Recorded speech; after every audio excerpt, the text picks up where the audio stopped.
ঢাকাই সিনেমার জনপ্রিয় জুটি ছিলেন শাকিব খান ও অপু বিশ্বাস। ভালোবাসা, বিবাহ, মাতৃত্ব সব মিলিয়ে তাদের সম্পর্ক যেন সিনেমার গল্পকেও হার মানায়। সময় স্রোতে দুজনের পথ আলাদা হলেও প্রেমের সেই অধ্যায় আজও রয়ে গেছে আলোচনায়।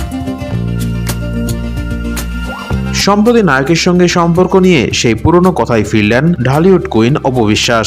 একটি ডিজিটাল প্ল্যাটফর্মের প্রথম পডকাস্ট শোয়ে হাজির হয়ে ব্যক্তি জীবনের প্রেম, বিয়ে ও জীবনের বিভিন্ন উচ্চারিত বিষয়ে খোলামেলা কথা বলেছেন অপু। এই নায়িকা শাকিব খানের সঙ্গে তাদের মধ্যকার বিয়ের কথা গোপন রাখার কারণ জানিয়েছেন। অপু বিশ্বাস বলেন, আমরা দুজনে বিয়ের বিষয়টি গোপন রেখেছিলাম। ওই সময়ের পরিস্থিতি এমন ছিল যে আমাদের দুজনেরই ক্যারিয়ার নিয়ে অনেক ভাবনা ছিল। এই কারণে একসঙ্গে সিদ্ধান্ত নিয়েছিলাম আপাতত এটি নিজেদের মধ্যে রাখাই ভালো।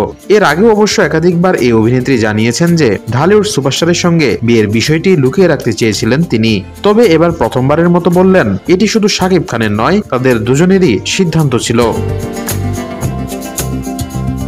এই তারকা জুটির বিয়ের পর সবচেয়ে বড় আশীর্বাদ হিসেবে আসে পুত্র সন্তান আব্রাম খান জয়। সন্তানের জন্ম, মাতৃত্বের সংগ্রাম সহ সব বিষয়ে খোলামেলা কথা বলেছেন এই নায়িকা। প্রসঙ্গত 2017 সালের 10 এপ্রিল একটি বেসরকারি টেলিভিশনে লাইভে এসে শাকিব খানের সঙ্গে বিয়ের কথা প্রকাশ্যে আনেন অপু বিশ্বাস। সঙ্গে একমাত্র ছেলে আব্রাম খান জয়কেও নিয়ে আসেন তিনি।